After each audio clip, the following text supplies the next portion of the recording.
It's not the strongest of the species that survives, nor the most intelligent, but the one most receptive to change, said Charles Darwin in the early 19th century.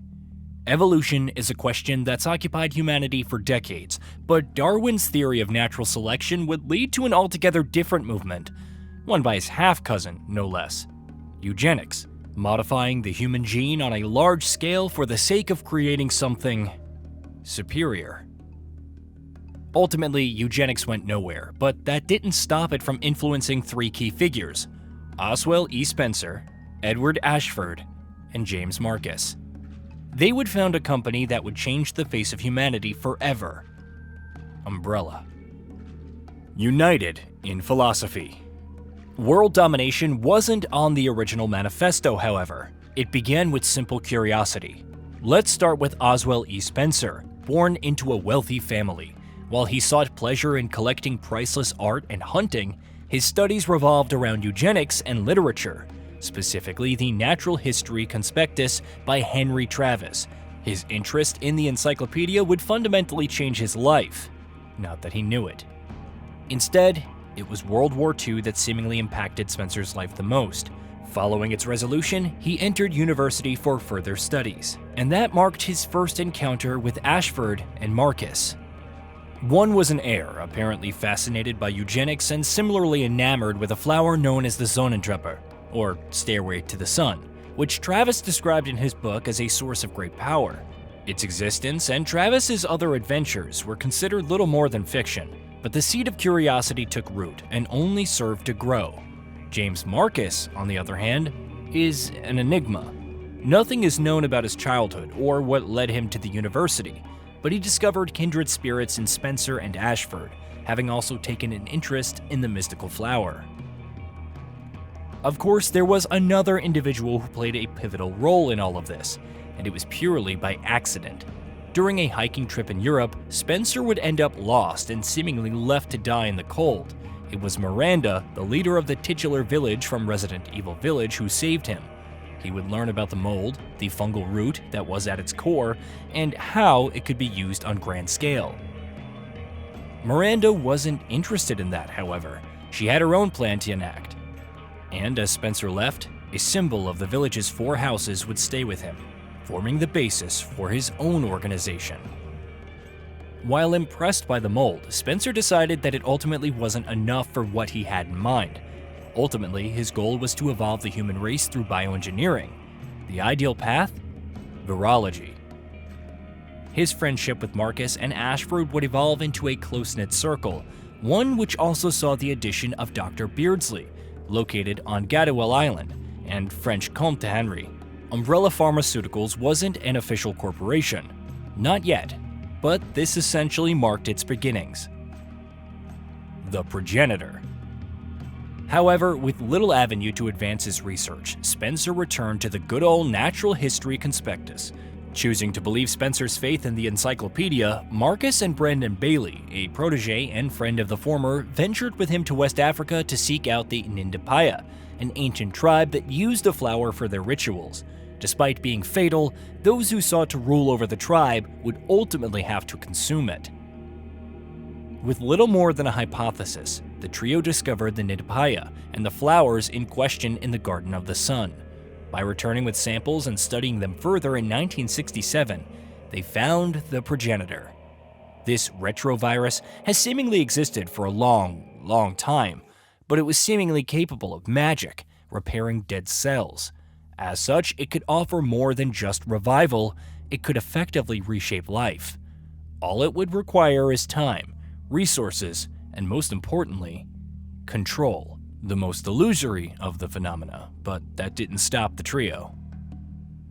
Unfortunately, trying to grow the flowers of the Nindapaya kingdom resulted in the progenitor not emerging. They decided to transport them directly from the Garden of the Sun, but unable to secure funding for the project, Spencer would create his own foundation, known as the Spencer Foundation no less.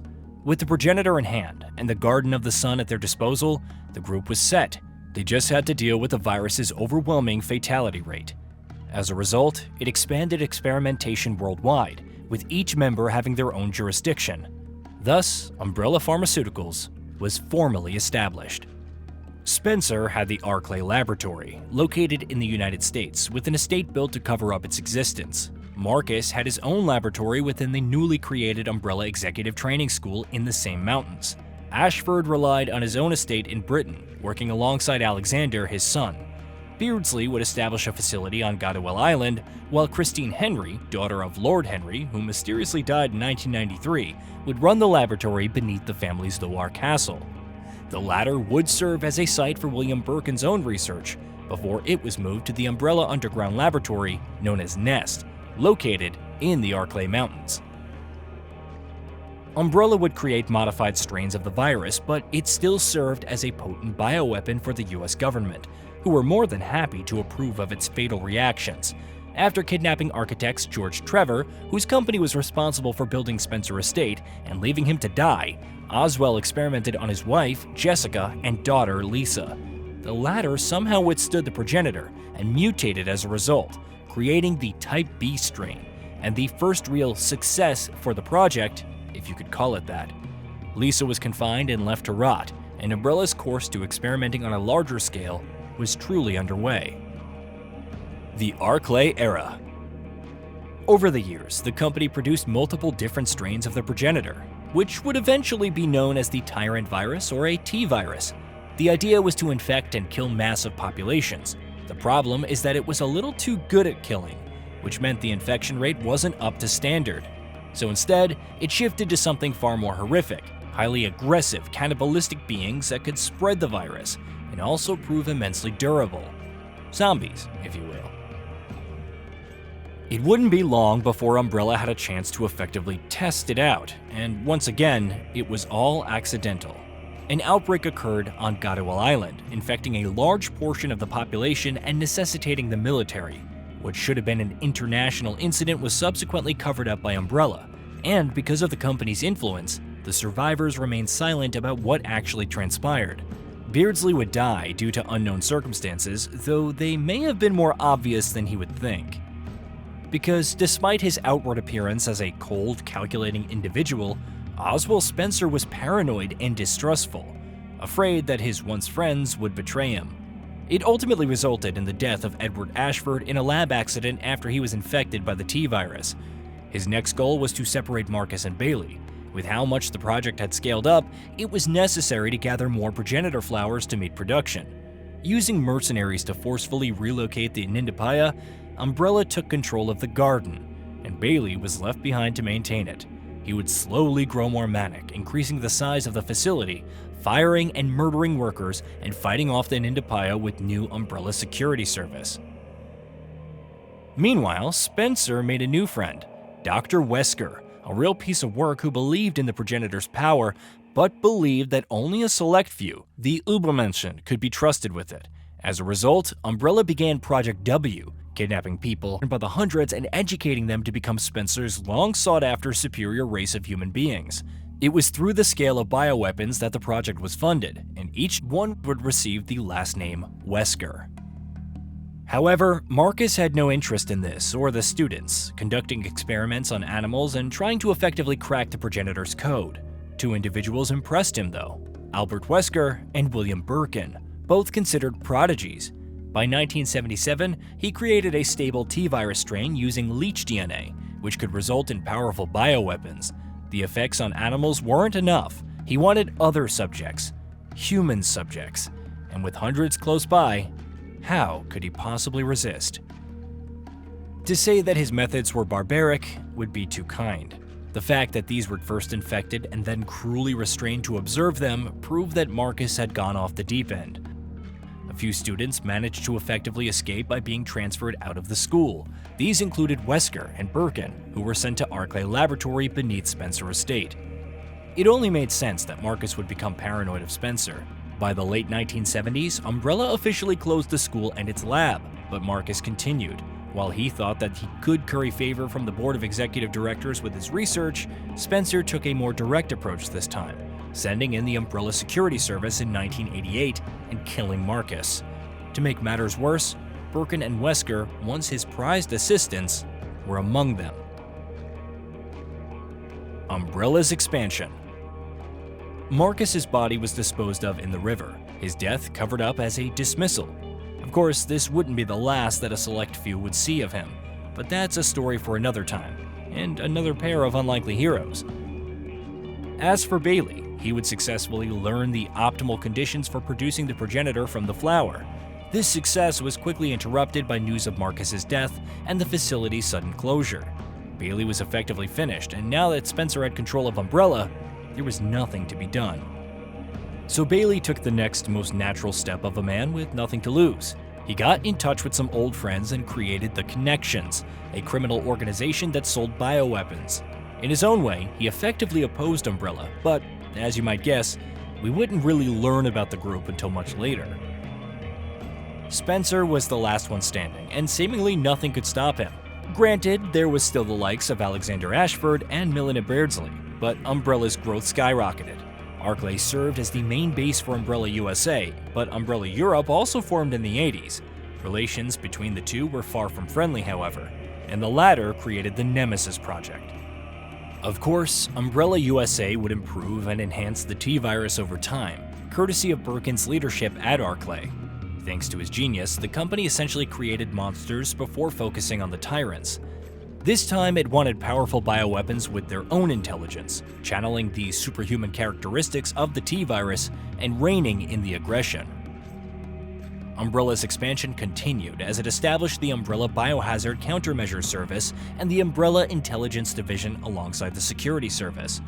Along with an extensive line of military vehicles and equipment, its Intelligence Division ensured that it could keep tabs on the US government. By this point, you didn't ask if Umbrella caused a disaster and where, you didn't ask anything. Look no further than the UBCS murdering everyone in a town near one of Umbrella's plants in West Africa right after an outbreak to cover it up. A victim of experimentation hospitalized in the US? Not only did it ensure the media never learned of its involvement while keeping the police off its back, but it also shuttered the hospital and even killed a reporter looking into the same. Also, thanks to the genes of Colonel Sergei Vladimir, who founded the UBCS, Umbrella found the means to produce more tyrants. At this point, its military, financial, and political might was unquestionable. Umbrella's strength was never in the monsters it created, but in its infrastructure, with enough personnel, influence, and covert intelligence to stay one step ahead. However, pride has a funny way of arriving before the fall, and the fall was coming for the house that Spencer built. The Spencer Mansion Incident. Several factors contributed to the incident in 1998. Once a genius who created the new T-virus, William Birkin had fallen behind in his research, especially when it came to resolving issues with brain damage that it caused. Securing Marcus's research following his assassination helped, but it wasn't until he used a Nemesis alpha parasite on Lisa Trevor and isolated a new strain, the G-virus, that his stock rose. It resulted in the creation of Nest outside of Raccoon City, and the T-virus research shifted to the not at all compromised Dr. John Clemens. Despite his achievements, Birkin was never accepted by the executive directors, adding to his frustration. At the same time, an outbreak occurred in Arklay Laboratory, orchestrated by none other than the Queen Leech, which took over Marcus's corpse and assumed his identity. While the Raccoon City Police Department never bothered Umbrella thanks to Chief Brian Irons being corrupt and receiving bribes, the same couldn't be said of an independent division known as the Special Tactics and Rescue Service, or STARS, following the outbreak, which resulted in murder across Arklay from the escaped subjects. Irons would assign STAR's Bravo team to the case. Of course, Umbrella was aware of this, and Wesker, who led the unit, commented on his own mission for the company. Not only would he obtain data from STARS as they fought for survival, but he would also obtain any remaining samples and destroy the laboratory. The death of STARS would make the cover-up complete. After Bravo team went dark, though several officers, including Captain Enrico Marini and medic Rebecca Chambers, managed to survive, Alpha team went in, as Joe Valentine and Chris Redfield learned the full extent of Umbrella's experiments. Alongside Barry Burton, who was forced against his will to cooperate with Wesker, and Chambers, the two survived, and the facility, alongside the Tyrant, was destroyed. It seemed that Wesker had perished at the hands of the bioweapon, but it was an elaborate ruse. Instead, he would betray Umbrella, keep the samples for himself, and go to work for its rival company. Sadly, this was far from the happy ending that many no doubt sought. Birkin had his own plans to surrender to the US military while dumping the T-virus and spreading it to Raccoon City. As the outbreak triggered, he would release the Hunter R to slay an Umbrella security service team investigating the sewers. Some bribes to Irons also helped in that regard. Birkin's staff wasn't spared, only he, his wife Annette, and daughter Sherry. It all culminated in the true breaking point for Umbrella, where its sins were finally exposed for the world to see. The Raccoon City incident. And that's it for part 1. Stay tuned for our second and final part covering the entire story of Umbrella. Hey, did you know that we at Gaming Bolt upload new videos every day? Stick around, drop a like, subscribe, and hit that bell. And let us know what kind of content you'd like to see in the future with a comment below.